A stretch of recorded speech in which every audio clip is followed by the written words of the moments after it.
France's national holiday, as well as the start, the gunpowder, if you will, of one of Europe's and history's most important and famous revolutions, the French Revolution, 1789, July 14th, 1789, to November 10th, 1799,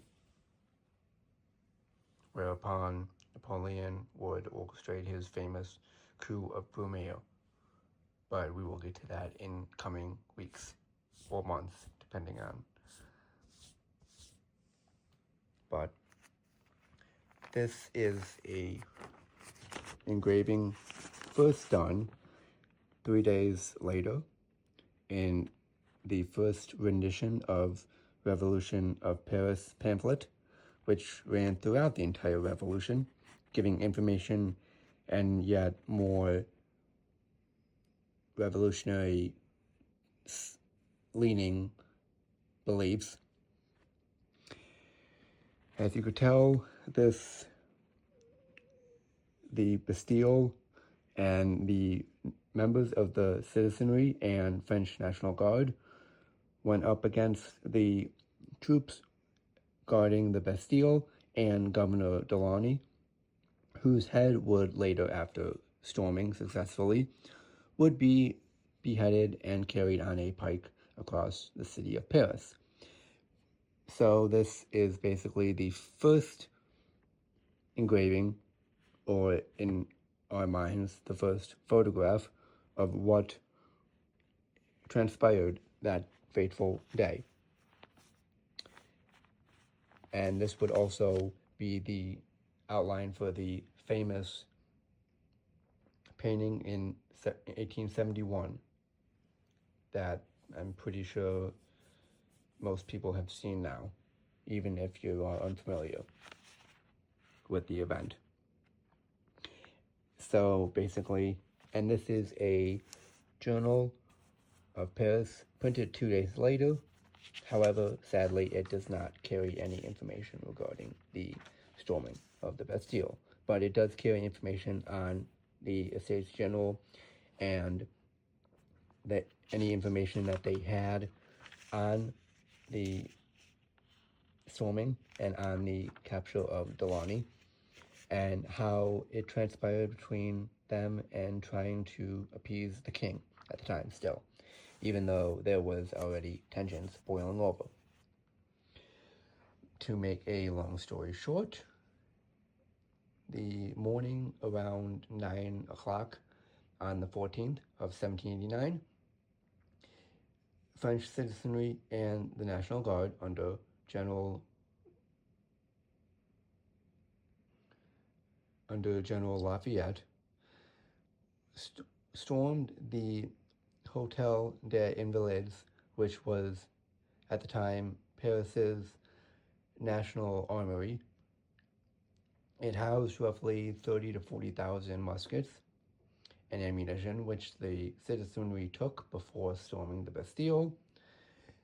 There was obviously no musket powder, and they thought, well, where could we get it?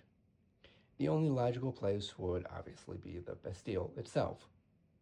So they went down to the Bastille thinking they could easily take it and destroy the building or the fortress. Now, the reason the Bastille was there was because it was a jail, but and it was also a fortress, but during the events, the summer of 1789, it was seen as a monarchical and tyrannical oppression associated with the king. And even though there were only 5 to 7 prisoners being housed there, some, like maybe one of them political, the other ones just regular citizens, the normal citizens of Paris, after hearing many horror stories by propaganda, thought, wow, the Bastille has hundreds of prisoners in its walls. We must free them.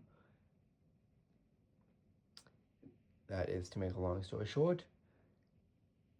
And the evening and afternoon on the 13th of July, the day before, they went over to the Hotel de Ville, which was basically, at the time, Paris's commune center, the gathering center, and that is where the General Lafayette and others realized, hey, in order to show the king we mean business and we are fed up with the low cost of bread and we are done with all the high taxes.